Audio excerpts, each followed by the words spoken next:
Gente, alô, vamos lá. Mais um episódio aqui do Radar Geográfico. Hoje tenho um enorme prazer de receber um colega, professor Márcio Viveiros. Te agradeço muito Prazer por estar estar aqui. aqui. Prazer meu. Márcio, professor de Geografia, trabalha na, naquele município do Rio de Janeiro, rede privada, rede pública também, Federal. federal, e com certeza tem muita coisa para conversar com a gente, justamente nesse tema, que é a atuação do professor de Geografia nos tempos de hoje, né?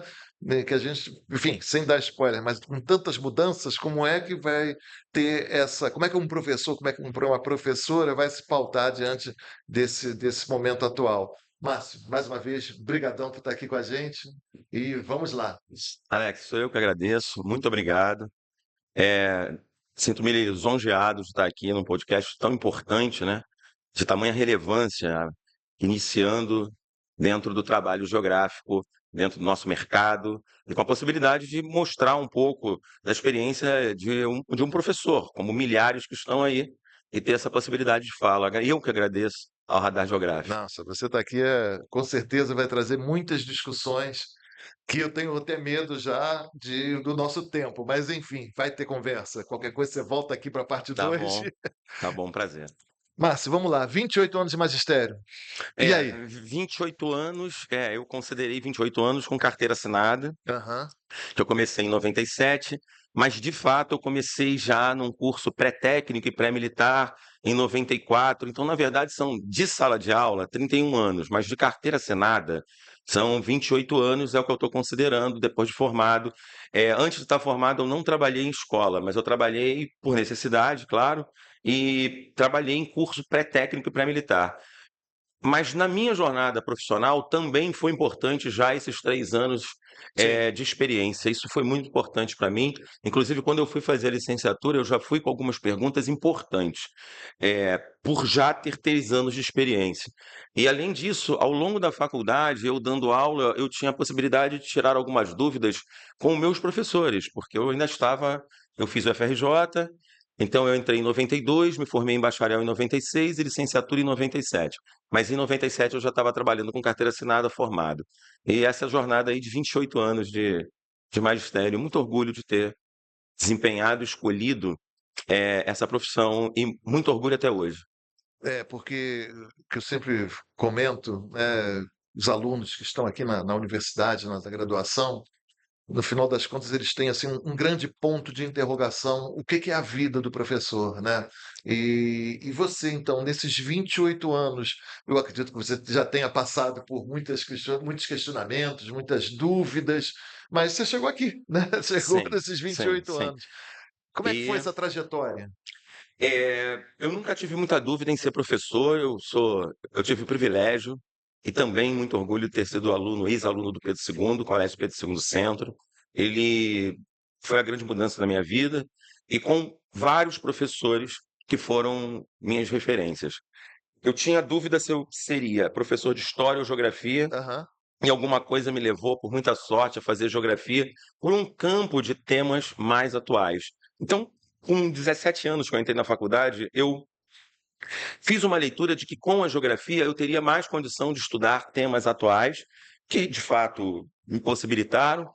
Em história, talvez eu pudesse também, em alguns ramos, mas eu fiquei muito feliz de tacada de início, quando eu entrei na FRJ, e não me arrependo. Então, assim, eu não tive dúvida em ser professor. É muito interessante. É, Os alunos perguntam isso, eu não tive dúvida. Eu só tive dúvida se eu ia fazer história ou geografia, e logo no início eu percebi que eu escolhi muito bem. É, Em relação ao magistério, são vários, assim, são dentro do campo do magistério, são várias realidades diferentes. E isso, todo estudante de geografia, ele precisa ter ciência. O primeiro ponto, ele quer ser professor, porque isso é o fundamental, sim. tá? E não estou em nenhum momento falando de amor ao magistério e desejo a ser professor com algo de sacerdócio. Não, você vai Isso que eu ser sempre falo. profissional. É isso. Agora, um profissional que ama o que você faz. Perfeito. Então, assim, só para a Como qualquer gente, um, né? como qualquer um, como qualquer um. Então, assim, para a gente não ultrapassar uma fronteira achando que, ele está falando por amor. Eu estou falando como profissional, e um profissional que ama a sua área, como você também vai perceber que alguns médicos amam a sua área de conhecimento e outros nem tanto, assim como você vai ter como professor, assim como você vai ter advogados em todas as áreas. Mas eu acho que o fundamental, a primeira coisa, é a pessoa de fato ter esse vínculo, ter esse caráter de afeto, de querer ser professor. Então, assim, esse é o primeiro passo. Perfeito, Dentro do perfeito. magistério, são várias realidades. Então, você tem a realidade de professores que trabalham em escolas de comunidade. É uma realidade diferente. Então, um professor hoje que trabalha na rede pública, por exemplo, no Complexo da Maré, esse ano já foram quase 40 dias, 30 e poucos dias, talvez até o final do ano chegue a 40, de suspensão de aulas em algumas escolas. Então, isso é uma realidade de você conviver, onde você precisa estabelecer uma relação de afeto, de ensino-aprendizagem com o aluno, mas marcado no meio de profunda violência. Isso é uma realidade no Rio de Janeiro. Então, na verdade, você tem hoje, na região metropolitana do Rio, se você pegar milhares de professores, considerando cidade do Rio, região metropolitana, que convivem com alto grau de violência na escola. Isso é uma realidade muito triste e preocupante, e não tenho dúvida que aumenta o nível de estresse dos professores. Então, são várias realidades. É uma realidade que você pode viver num ambiente de muita violência, num ambiente de padrão de vida muito alto, e dependendo da escola, você pode ter uma escola de um padrão de vida muito alto, mas também tem uma certa violência na fala de determinados alunos, Aham. ou de comportamento, ou de trato. Então, são várias realidades. Agora, dentro disso, existem realidades maravilhosas, realidades que você vai à casa depois de trabalhar, você provavelmente vai cansado, mas você chega a casa e sabe que tudo deu certo naquele dia. E em 28 anos, já foram milhares de aulas, porque eu tenho uma carga horária grande durante a semana, então em 28 anos foram milhares de aulas, e eu posso garantir que muitas aulas você vai para casa cansado. Isso, de uma forma geral, Aham. acontece, mas tem muita aula que faz diferença na tua construção de vida. Você olha para trás e consegue se lembrar de algumas situações. Isso é uma construção de vida interessante, porque dependendo da atividade, não propriamente profissão, mas dependendo da atividade que você faz, você chega na minha idade com 50 anos, olha para trás e você não tem uma construção de vida que você olhe e fale, pô, valeu a pena, com Aham. todos os esforços. Sim. E eu acho que o magistério, assim como outras profissões, mas é óbvio que eu vou falar do magistério, ele tem a possibilidade de você fazer uma construção de vida muito diferente. Muito diferente. Então, assim, é só você perceber. Vai ser muito difícil você sentar e conversar com o professor e não ter a certeza de que ele vai te contar várias histórias maravilhosas. Aham. Que, de repente, um outro profissional, o cara mexe com números, não estou desvalorizando, mas, de repente, ele mexe com números, mexe com balanços, mexe com determinadas coisas. E, assim, construção de vida dele, de repente, ele pode ser super feliz com aquilo, mas eu não seria. Então, assim, é fundamental isso, eu não seria. Eu gosto de olhar para trás, ver as histórias, eu gosto de estar em determinados lugares, encontrar. Atualmente, por exemplo, eu trabalho em 3 escolas, no Colégio Cruzeiro, que é particular, no Colégio São Bento, e sou professor da rede pública federal do IFRJ, quando eu entrei na Cefet. Mas, por exemplo, hoje eu tenho no Colégio Cruzeiro 8 professores que são meus ex-alunos, foram meus Uau. ex-alunos. 8, e nem todos no Colégio Cruzeiro. Mas isso você olha para uma história de vida e percebe diferente, porque você está numa sala de professores, com professores e muito bem formados, e eles se lembram de frases que você falava. Aí você começa a fazer uma reflexão. O importante não é um comportamento egóico das frases que eu falava, é perceber como os professores impactam, Como eles marcam como a vida, né? marcam a vida. E isso é importante. Aí você percebe que tem, por exemplo, 2 professores do Colégio Cruzeiro que foram meus alunos em 1999. E 99, eles lembram, também mais de 25 anos, eles lembram de frases que eu tenho certeza que eu disse. E eu fico espantado porque, assim, poxa, eu já não falo mais aquilo, mas aquilo era algo que eu falava. Então, assim, eles se lembram, impactam. Tem um professor de história que fala que a minha fala foi muito importante para que ele se tornasse professor. Então, assim, quando se fala que o professor hoje ele já não tem mais essa penetrabilidade social, eu discordo.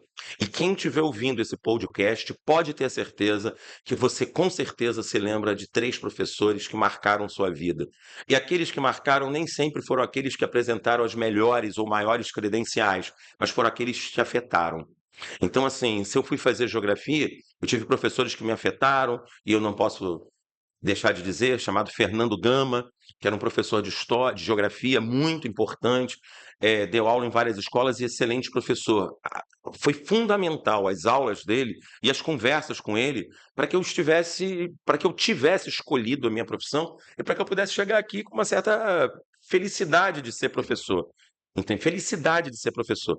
Então, assim, os problemas são muitos, mas São. são muitos. E a gente vai falar isso. Mas eu sou o professor feliz. Se eu voltasse com 17 anos ao Pedro II, eu escolheria de novo. Faria tudo de Eu novo. faria, com coragem, faria. Faria com coragem, faria com certeza. Porque as outras áreas, eu percebo nos meus amigos que as outras áreas também têm problemas. O que a gente tem que entender é que o magistério tem muitos problemas, é muito difícil o campo do magistério. Mas a gente também tem que ampliar e perceber que a precarização do trabalho, ele atinge diferentes carreiras. Então, a precarização que atinge o magistério, ela também atinge outras carreiras. Se você for conversar com os engenheiros, você vai ouvir isso. Se você for conversar com os médicos, você vai ouvir isso. Aham. É, eu não quero entrar porque não é a minha área de conhecimento, mas eu acho que poucas carreiras se precarizaram tanto quanto o jornalismo. Sim. Hoje, o jornalismo, se encontrar um jornalista que, de fato, é dentro de um mercado, ele tem que ir para área de blog, influencer, com carteira assinada, não existe mais essa relação. Aí você fala assim, mas é um PJ que ganha muito bem. A maior parte não ganha muito bem, é muito deteriorado, pega trabalhos por freelance. Então, é uma carreira que, infelizmente, tão importante, né? Verdade. Numa época onde a informação é algo tão importante e está sendo tão também deteriorado com a Aham. expansão das fake news, você precisa de jornalistas sólidos que façam um trabalho de apuração completa, mas é uma carreira que também se deteriorou, infelizmente, e com poucas possibilidades, inclusive de empresas. Então, assim, a gente pode ficar falando de várias áreas de profissão que se precarizaram. O professor e o magistério está dentro dessa área.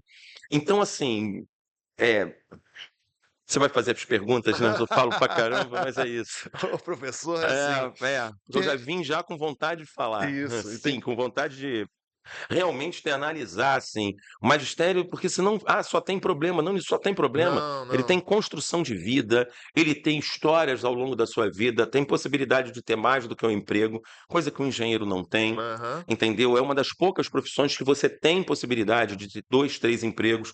Mas aí você trabalha muito. Sim, você trabalha muito.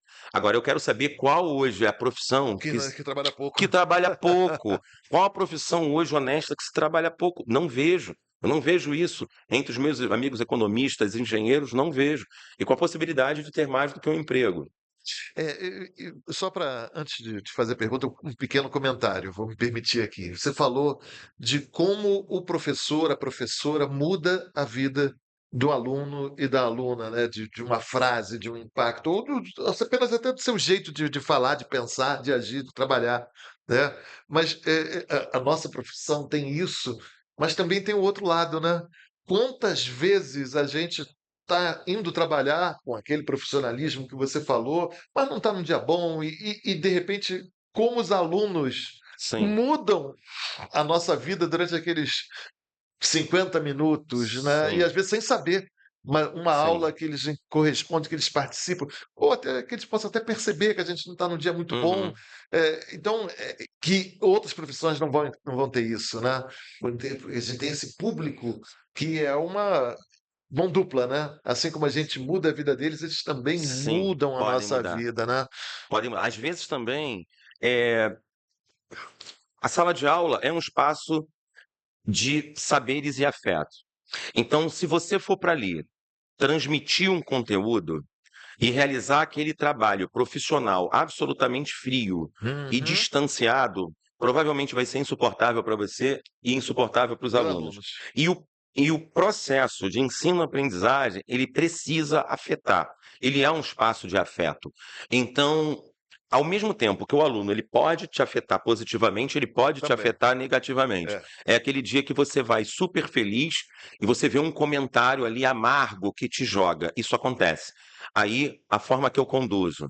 Eu sou o adulto da relação, É verdade. existe esse aluno, mas existem outros Outros tantos, 28 isso. e eu vou tentar. Mas às vezes afeta e afeta o lado pessoal, sim. Por outro lado, às vezes você sai de casa super cansado, também sai num dia bom, e dependendo da aula, você chega, e muda tudo. É perceber que existe um casamento importantíssimo ali. A aula não se faz pelo professor, a aula é professor e E aluno. alunos juntos, Então, né? a aula que acontece, você tem que ter uma turma que compre aquela aula, que se vincule. Quando isso não acontece, amargura muito o professor, afeta, porque você vai cheio de entusiasmo e, de repente, a turma não corresponde, e isso também te afeta, porque a sala de aula, ela é diferente de um laboratório, ela é Aham. muito No diferente escritório, de um né? escritório, de outros ambientes de trabalho. Então, ali são 30 adolescentes, realmente numa fase de agitação muito grande, e às vezes a aula, ela precisa, para ela acontecer, tem que ter esse casamento. Então, às vezes você planeja, você vai com um tema que você adora, e em outras turmas funcionou e com aquela não funciona. Então você tem que estar ligado e prestando atenção no funcionamento daquela turma.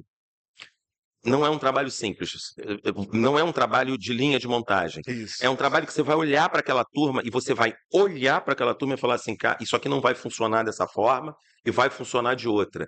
E ótimo, porque nós estamos lidando com pessoas. É interessante que em conversas com amigos, colegas, enfim, que não são exatamente da geografia, né, não são professores, né, e eles falam: "Ah, mas você é professor, pô, você dá a mesma aula 5, 6 vezes". Eu falo: "Olha, 30 anos de magistério, eu nunca consegui dar a mesma aula, Sim, mesmo que fosse seguida, justamente por isso que você está colocando, sim. porque é uma turma diferente, é uma forma de abordagem diferente, enfim, eh, não tem coisa monótona na vida do professor. O professor que quiser fazer uma aula, elaborar uma aula e repeti-la seguidamente, eu acho que não vai muito adiante na profissão. E aí eu vou aproveitar o espaço e fazer uma crítica às escolas que estabelecem módulos de conteúdo. Aham. Então, ouça, você está destruindo a sala de aula. É aquele módulo que o professor tem que chegar, tem que sair de um ponto, chegar Chegar. num ponto, e em todas as turmas, e em diferentes anos. Isso não existe. E os pais que estejam ouvindo, isso não é uma escola boa. Uma escola que coloca aula, um exemplo, de 1 a 20, e eu tenho que fazer a aula 18 hoje porque tenho que fazer, é aquele professor que, óbvio, ele tem que respeitar a dinâmica de profissional, é o emprego dele, daquela escola. Mas aí, se um aluno faz uma pergunta, ele não aprofunda, porque ele tem que terminar o módulo. Sim. Então, o magistério, você vai repetir os temas e, às vezes, numa turma, se faz uma pergunta maravilhosa, que você vai falar, você vai responder aquela pergunta, e de repente você não vai chegar naquele ponto, mas você ganhou muito mais, e a turma também. É, Então, a primeira coisa, sala de aula, você tem um planejamento temático, que eu sou absolutamente a favor, mas concordo. a aula com contagem de módulo, que o professor, daqui a 3 semanas, tem que estar, um exemplo, no terceiro módulo, ele vai. Em todas as Em turmas, todas as turmas, é, ele vai ter que se fechar. Aí é uma aula, linha de montagem, você está numa aham. fábrica, e isso não funciona em magistério. A gente não está produzindo chinelo, sapato, a gente está produzindo, na verdade, conhecimento, e com pessoas. A gente está nem produzindo, vou tirar essa palavra, a gente está num processo de construção. Construção. Construção de pessoas que têm 14 anos, 16. Aquela pergunta, às vezes, é muito melhor e necessária para aquela turma, porque ela não surge à toa. Uma dúvida de um aluno não surge à toa, ela tem um contexto, para que você responda aquilo com cuidado, com zelo, que é o fundamental. Então, na hora que você coloca a numeração do programa e dos módulos acima das necessidades do próprio aluno e de perguntas do próprio aluno, cara, você está deteriorando o processo de educação, você está criando uma linha de montagem do pior nível possível. Márcio, hoje o Márcio de 2025 e o Márcio lá de 94, não é isso? Aham. É óbvio que a geografia mudou, a Tá. chamada geografia escolar, a geografia, ciência geográfica mudou, e isso acho que não é o momento agora. Eu queria saber da prática docente, o que que mudou? O que que o Márcio de 94 fazia até É, passando por toda a tua tá. trajetória chegar hoje? O Márcio 94 trabalhava em curso, pegava prova, não era escola, era só curso. O de 97 já comecei em escola. Então eu vou considerar o marco de 97 até hoje. Tá. Primeira coisa que mudou, e mudou no mercado de trabalho, o nosso sindicato, Simpro, precisa estar fortalecido pelos professores, porque o que aconteceu com o magistério aconteceu nas outras áreas, que foi o que eu falei. Houve uma precarização, houve um aumento da carga de trabalho. Sim. Isso precisa ser dito. Então, você, em 97 até 2000, até o início dos anos 2000, você preenchia um diário. Aham. Então, o professor tinha um trabalho: fazer planejamento, um diário, fazer a prova e corrigir a prova. Trabalho fundamental do magistério. O que aconteceu? Você passa a fazer um diário e, ao mesmo tempo, você tem que digitar as notas, digitar tudo que você fez no diário em papel. Então, você faz dois trabalhos. Enquanto a tecnologia tem que vir para acelerar e para facilitar, em muitas escolas você acaba tendo que usar a chamada numa folha de papel para depois dar o input de informação. São dois trabalhos, porque antigamente você só fazia no papel. Então, em muitas escolas, hoje você vai ter que fazer no papel e E vai ter que depois fazer Então, por exemplo, na própria escola federal, às vezes tem problema aonde eu trabalho, tá? De rede. Então, você está na sala de aula, você não tem como digitar no sistema. Você vai ter que fazer no papel e e digitar depois no sistema. Entendeu? E em várias outras escolas isso acontece. São dois trabalhos. O trabalho de digitação aumentou. Como os trabalhos são digitais, você digita, entrega, antigamente você fazia um planejamento anual. Hoje você entrega o planejamento anual e o planejamento por bimestre ou por trimestre. Então, assim, se você fizesse o planejamento anual, tá feito, tá ali. Por que para cada trimestre entregar um novo? Você aumentou o trabalho. Então, querendo ou não, as escolas aumentaram muito o trabalho. Uma outra realidade que a gente vive, eu tenho que ter muita cautela. Eu sou completamente a favor de inclusão e dá certo o processo de inclusão nas escolas. Só que as provas adaptadas aumentaram muito o nosso trabalho. aham. E esse trabalho não está sendo remunerado. O Simpro Rio já está pleiteando, já está levando para a mesa, mas o sindicato das escolas, patronal, não está aberto a essa discussão, o que é um absurdo. Então, isso é uma precarização concreta. É, Ao invés de fazer uma prova para uma turma e uma segunda chamada, agora, às vezes, dependendo da turma, a gente faz 4 provas e uma segunda chamada. Ao invés de uma prova, a gente faz 5. era isso que eu queria chegar, né, o número de avaliações, né, Muito grande. E se com as provas multiplicou, adaptadas, você fica duplica, horas, triplica. horas. Aí você tem que ter muitas turmas, porque para conseguir um sustento, isso é uma realidade, você vai trabalhar muito. Professor vai ter que trabalhar muito. Então, antes de optar, tem que saber isso, não é uma novidade, realmente é um trabalho intenso, só que esse trabalho ele aumentou. E é interessante que, com a tecnologia, outras carreiras otimizaram seus trabalhos. E a gente passou a fazer dois trabalhos, um no papel e uma entrada. E como os trabalhos, é o que me parece, Alex, são entregas digitais, tem escolas e coordenadores que perdem a mão. E eles pedem tudo. E é planejamento, planejamento por aula. Como se pedir e você entregar não significasse um tempo em casa. Isso aumenta o desgaste, isso aumenta a estafa mesmo, estafa. Por isso que a carreira do magistério tem tantos professores com burnout. Aham, Primeiro a falar isso foi o Simpro Rio de Janeiro. O Sindicato do Rio de Janeiro foi o primeiro a falar em burnout. Hoje muita gente está falando em várias outras áreas que sim. também precarizaram, mas isso já é falado no magistério há mais de 15 anos, sobre o burnout dos professores. Mas por quê? Dependendo da escola, e às vezes, repito, às vezes nem a escola, às vezes entra um coordenador que fica muito insensível. E ele pede. E é óbvio que as pessoas precisam do emprego, E vamos aceitar isso. sim. E vão entregando. E o desgaste vai acontecendo. E Muita tem sobrecarga. uma coisa interessante, né, Márcio, que quando a gente está falando da avaliação da disciplina, me parece que deveria ser está a cargo do professor, da professora. Uhum. E o que a gente vê de uns tempos para cá, a escola determina como você vai avaliar os Sim. seus alunos. Formata tudo. Formata tudo igual para todas as disciplinas, Sim. então é prova um, prova 2, prova 3, trabalho um, trabalho 2, e, enfim, é uma coisa um tanto quanto. Me parece que é uma interferência, não sei, eu pelo menos vejo dessa maneira, Cara, né? é uma formatação, né? E É, uma formatação com nível de exigência, de tarefa muito grande. Porque isso também é um ponto importante das escolas. Você tem escola que não é uma atividade pedagógica, é uma tarefa. é uma E tarefa. você vira o professor tarefeiro, que é super cansativo. E é cansativo para o aluno também. Sim, Né? claro. Aquela história que, Sim, que a gente contava lá no passado, do aluno que chegava, tem prova de quê hoje? Isso é uma realidade hoje. O sim. aluno chega porque toda sexta-feira, sei lá, toda segunda-feira, determinado dia da semana, tem uma avaliação. E eu presenciei alunos que chegavam. A prova é do que mesmo hoje? Porque Sim. banaliza, né? São tantas avaliações, são tantas. E é E uma um coisa excesso, né? importante, assim, vou voltar nesse ponto, Alex, me permita, porque Claro, claro. é algo hoje nas escolas, a questão da inclusão. Eu sou completamente a favor da inclusão. Só que uma prova adaptada, feita por um profissional, ela dá trabalho.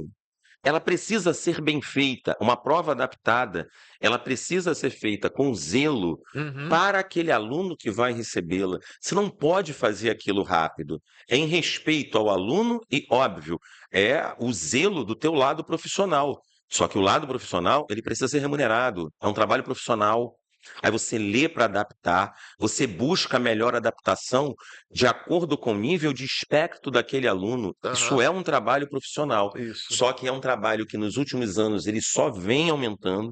E assim, eu estou te falando de situações reais de turma com uma prova para turma, 4 adaptadas, aí na hora da segunda chamada, mais uma mais uma segunda chamada, e se algum aluno adaptado de repente faltar alguma coisa assim, ou der algum problema durante a prova, porque às vezes dá, ele passa mal, tem uma crise nervosa, mais uma segunda chamada adaptada. Aí chega uma hora que aquilo que você levava 2, 3 horas fazendo, aquilo vira 5, 6 horas. E assim, ok, mas a remuneração faz parte da relação de trabalho, Com toda certeza. É um trabalho profissional, né? com certeza. E o março de hoje, 2025, como é que você vê quais são os grandes desafios que um professor, e aí eu vou falar agora de Uhum. geografia, um professor de geografia, quais são os grandes desafios que a gente enfrenta hoje? É, focado na nossa Na disciplina. nossa disciplina. Mas se você Olha, quiser o extrapolar, fica à vontade. desafio eu acho maravilhoso, porque é a possibilidade de você trabalhar com uma disciplina que ela muda e você vai estudar. Espera-se que você goste, então você vai adorar estar estudando para reformular a sua aula. Então, hoje, quando eu percebo como é que era a minha aula de geopolítica no ano de 2000 e como é a minha aula hoje, e eu lembro das aulas antigas, mas que maravilha, porque como que mudou? Como que mudou uma posição geopolítica chinesa? E quando eu dava em 2000 aula falando que o projeto da China era de uma China potência, isso eu me lembro até hoje, os alunos riam. Uhum. Era um aluno que vinha dos anos 90, acostumadíssimo a depreciar os produtos chineses, porque era como se fosse um rádio relógio, né? Naquela época tinha em forma de hambúrguer, um prendedor de cabelo, um estojo. E quando você colocava o método, na verdade, e o projeto das 4 estações de Deng Xiaoping de China potência, isso era motivo de riso. E como que depois de 2010 os risos não aconteceram mais? A China, depois de 2010, se coloca como potência em disputa hegemônica com os Estados Unidos, que há uma mudança no aluno. Coisa que quando eu dava aula em 98, 99, 2000, 2001, eu percebia a ridicularização quando isso era falado como projeto. Aham. E assim, eu sou um exemplo de várias outras coisas, das questões ambientais, a questão geopolítica que muda. Então, dependendo da disciplina, tem alguns princípios. Claro que a física é maravilhosa, Mas assim, você vai falar da força de gravidade, a física do ensino médio é a física newtoniana. Aham. Claro que o professor vai ter que reformular, a criativo, mas é a física newtoniana. Na geografia, você vai mudar. O conteúdo, né? Você vai mudar o conteúdo, você vai ter que estudar. E assim, para mim, isso é um desafio maravilhoso, porque como eu amo geografia, eu adoro. Então, nos períodos livres, ao estudar, eu reformulo a minha aula e isso é maravilhoso. Então, não tem aula igual, porque os alunos não são iguais, mas também não tem aula igual, porque o conteúdo da geografia, você precisa estar atualizado, isso é uma necessidade técnica, que para mim é um desafio maravilhoso. Agora, realmente, o primeiro passo para um professor, para quem for quem está ouvindo o podcast e pretende ser professor, a nossa profissão ela exige uma responsabilidade com o conteúdo, com o saber técnico. Então você tem que acompanhar, porque na verdade essa transmissão de conhecimento, ela é de sua responsabilidade. E você tem um aluno ali que quer aprender. E ele tem o direito a ter um conhecimento atualizado. E, tecnicamente, correto. Então, isso é uma responsabilidade do professor, manter-se atualizado, tem que estudar, mas isso nos dá ânimo. Quando a gente estuda para fazer uma aula, é o ânimo que a gente já falou aqui. A gente vai animado, a gente reformula, a gente tem vontade de passar conhecimentos novos, e determinadas atualizações só renascem a gente na sala de aula, ao contrário de ser um desafio ruim. Com toda certeza. Mas pensando aqui nas mudanças, aí, vamos dizer, para a gente, né? Que o Márcio de 94, assim como o Alex de Uhum. 94, ia preparar a aula, preparava a aula consultando outros Sim, livros e sim, escrevendo no papel. E hoje o Márcio de 2025 acessa a internet, sim. o chat GPT. Como é que você vê essas grandes mudanças tecnológicas interferindo positivamente ou não no exercício docente? É, assim, eu tenho 51 anos e sou old school, eu ainda preparo com livros, eu ainda compro livro, livro em folha mesmo. Sei. Tentei, até por muita orientação da Kelly, sua indiretamente, tentei o Kindle, deu Não certo deu para algum. certo, né? Não, deu certo para alguns livros, mas para geografia, sim, ainda não deu tão certo, porque eu ainda gosto de riscar. Aí é uma questão geracional Certo, mesmo, certo. geracional. Eu ainda uso os livros, mas agora é a tela do notebook acesa. Aham. Então eu uso o livro, ao mesmo tempo eu consulto rapidamente outros sites. Então, assim, é um livro e com toda uma tecnologia. E sou absolutamente a favor do uso de inteligência artificial, que eu vejo muita gente no magistério ainda Relutante, é né? relutante, tem escola que já proibiu que o professor utilize, não é a maioria, mas tem escola que já está começando. É, é um recurso. E outra coisa, quem sabe o mínimo de inteligência artificial, você não pode pegar uma prova e colocar ali sem você adaptar. A construção dos comandos é sua e Aham. depois você que faz a avaliação. Mas eu não vejo problema de uma lista de exercício, um aprofundamento, alguma ideia ser tirado dali. O teu trabalho vai continuar sendo autoral, a não ser que você faça uma prova toda para mim e passe aquilo para o aluno, mas aí você está fugindo da tua É responsabilidade. verdade. Mas na hora que você usa aquilo como ferramenta, qual é o problema? É a mesma coisa que você usar um PowerPoint. Você não vai usar um slide como ferramenta? Claro que sim, você só vai usar o mapa pendurado na parede, que eu não tenho nada contra, mas com a possibilidade do PowerPoint, não. Acho que esses recursos precisam entrar no magistério, como eles fazem parte de outras carreiras, e o Aham. professor precisa estar atualizado nisso, sempre mantendo o quê?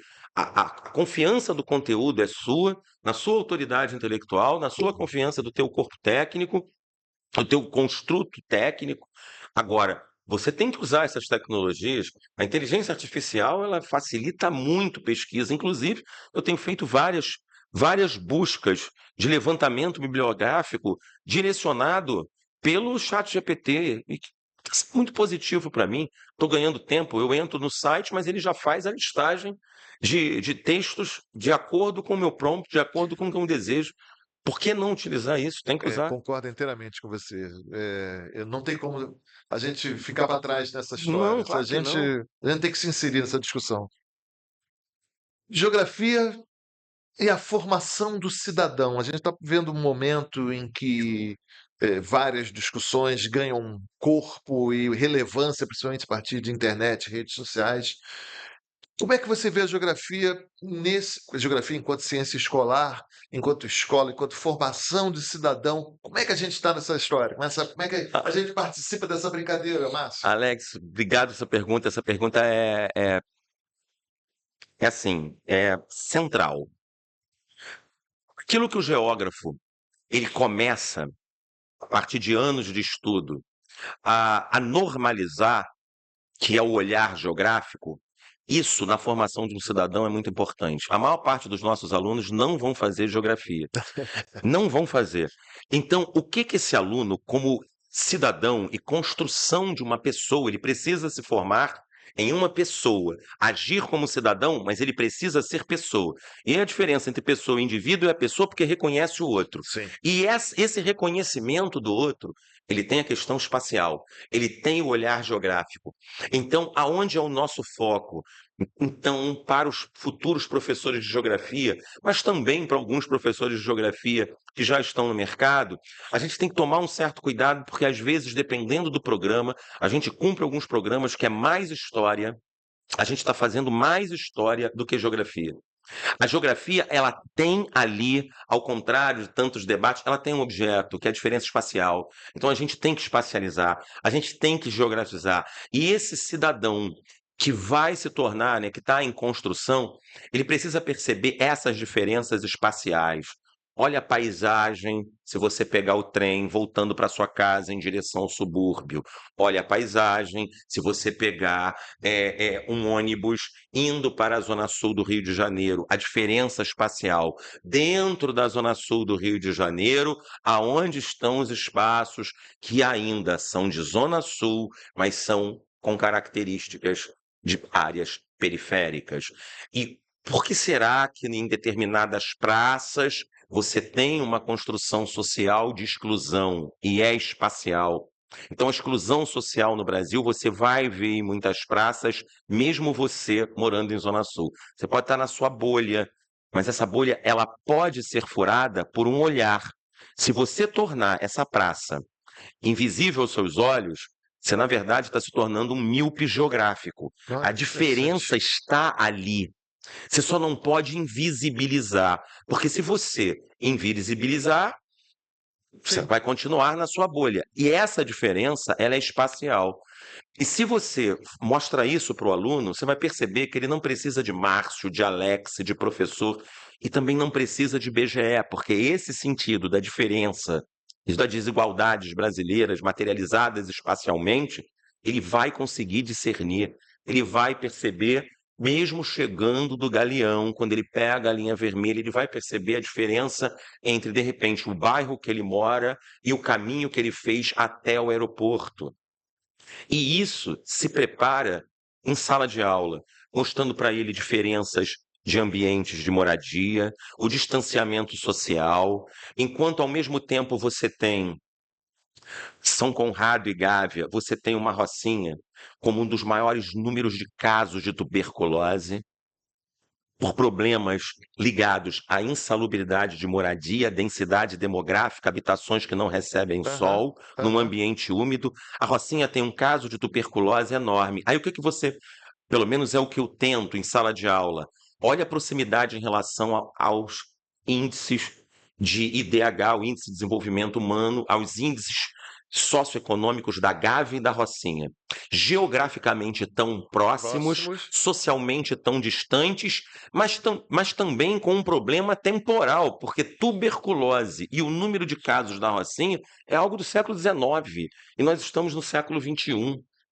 Então, olha esse quadro, e às vezes você vai ver um aluno da Gávea falando o famoso caramba, aquele ele começa a sair, sabe? Ele começa a quebrar, ele começa a ver, é próximo e distante. E às vezes distante socialmente, próximos geograficamente, mas distantes socialmente e às vezes temporal. Porque você vai ter uma área ainda com problemas de saneamento básico. Uhum. E aí você encontra uma área com problemas de saneamento básico, que também é algo que foi resolvido em alguns países no século XIX ou início do século XX. A gente está no século XXI. Essa diferença, ela é importante de ser construída. E aonde está o nosso objeto? Aonde está a nossa diferença? No olhar geográfico. É no olhar geográfico. É quando você passa e você percebe o número de homicídios no Rio. O número de homicídios no Rio, onde acontece? Ele é espacialmente geografizado. Ah, o Rio de Janeiro tem muito homicídio. Onde? Aí E você quem, mostra. né? E quem? Qual a Ele tem população, cor né? de pele, tem idade de 18 a 25 anos, homem e homens negros. E, na verdade, são milhares que você vai ver isso e como peças de reposição. Isso no próprio Brasil. Áreas periféricas. Então, assim, o homicídio, ele não é homogêneo, nem a violência. E isso é espacialmente mostrado onde? No mapa. Quando você olha o mapa, o olhar do aluno percebe a mudança, você percebe a mudança, entendeu? Então, assim, essa é a nossa praia. A construção de um cidadão, ele tem que ter um forte embasamento histórico, não tenho dúvida, filosófico, sociológico e espacial. As diferenças são espaciais, e isso é a nossa praia, usando assim uma gíria, esse é o nosso foco. A gente não vai fazer trabalho melhor que os sociólogos fazem, nem que os historiadores Concordo, fazem. concordo. Eles fazem esse trabalho melhor do que a gente. Agora, o trabalho de espacialização, como mapa, tabela, gráfico, e que às vezes eu vejo geógrafos achando que aquilo é normal. Não, isso não é normal. Essa é a nossa diferença. Essa é a nossa diferença. É a diferença do olhar geográfico. E isso, quem tem que fazer somos nós, né? Não, Sim, né? E se não, se fizer mal sim, feito, se não fizer, sim, é o cidadão que está comprometido, sim. que não consegue E depois. uma das coisas, assim, trazendo agora para fora do Ah, Rio, eu vejo grandes professores de história, né? Já trabalhei com muitos e continuo a trabalhar, que eles fazem toda a evolução das guerras árabes israelenses, formação do Estado de Israel. Márcio, e aonde entra a geografia? Primeiro passo, que pelo menos é a minha escolha, né? De condução. Palestina como região geográfica. uhum, É o primeiro passo. Aí você vai perceber que os alunos sabiam a linha do tempo, principalmente os alunos que estudam, bons alunos, mas eles têm essa dúvida: o que é Palestina? É uma região geográfica. E a partir dali você começa com a questão geográfica. Aí você vai falar da Palestina. Outra coisa, a questão hídrica, aham, tão importante no Oriente Médio e também em Israel, a questão do lençol freático. Esse é o nosso objeto. uhum. Esse é o Território, nome, né? território, esse é o nosso objeto, principalmente falando de ambientes de disputas, seja de organizações criminosas, milícias, é questão de No território. território. Essa é a nossa discussão. Senão a gente vai fazer uma sociologia que os sociólogos fazem melhor que a gente. Então, assim, vamos espacializar isso, as disputas territoriais, assim como você também vai ter a ideia de território. Você pode falar para os alunos, já reparou que na sua rua tem um determinado grupo ou no bairro que toma conta das vagas de carro, Uhum. entendeu? E aqueles que tomam são sempre os mesmos. Aí você vai falar de alguns territórios para ele começar a perceber. Aí você vai falar assim: você já reparou que tem um território aqui que é o território dos skatistas? Aqui é de um tipo de surfista. Esse é um território aonde você se reconhece, cria determinadas regras. Aí o aluno começa a visualizar, olha, começa a visualizar e às vezes vem exemplos maravilhosos que você fala assim, cara, eu vou usar isso em sala de aula. Eu vou usar isso em sala de aula. E é a construção que você É falou, né? É exato, ao aí depois longo ele do. caminha sozinho, Isso. Alex. Aí depois ele caminha sozinho e tu vai embora pra casa feliz pra caramba. Márcio, eu queria te agradecer Obrigado, enormemente. Alex. A gente não vai ficar por aqui, a gente vai ter. Você Tá, vai, já tudo está bem. convidado, você vai Tudo bem, foi voltar. um imenso prazer. Obrigado. Obrigado mesmo. E olha, Essa possibilidade de falar de magistério. É, e eu sou suspeito a falar, eu sei que tem muitos problemas, mas assim, magistério é imagina. bom, ser professor, uma baita de uma carreira, uma construção de vida maravilhosa. tem várias chances, tem várias realidades. Agora, tem muita gratificação de vida também, e sempre, sem perder o lado da gratificação de vida, de zelo, com o lado profissional. Nós somos profissionais e importantíssimos. Isso mesmo. E tem para mim um grande ganho aqui hoje é que você mostrou com a tua prática, você desmistificou, você desmentiu uma ideia de que professor, eu quero fazer pesquisa, vou fazer bacharelado. Se eu for virar professor, não vou fazer pesquisa. Você é um pesquisador. Ah, Você é um pesquisador que trabalha dentro de sala de aula. E isso é importante para os nossos alunos entenderem que quem vai dar aula tem sim e muito que pesquisar para poder fazer um bom trabalho. Márcio, muito obrigado. obrigado, A gente Alex. fica por aqui e volta na próxima semana com mais um episódio da Radar Obrigado. Geográfica.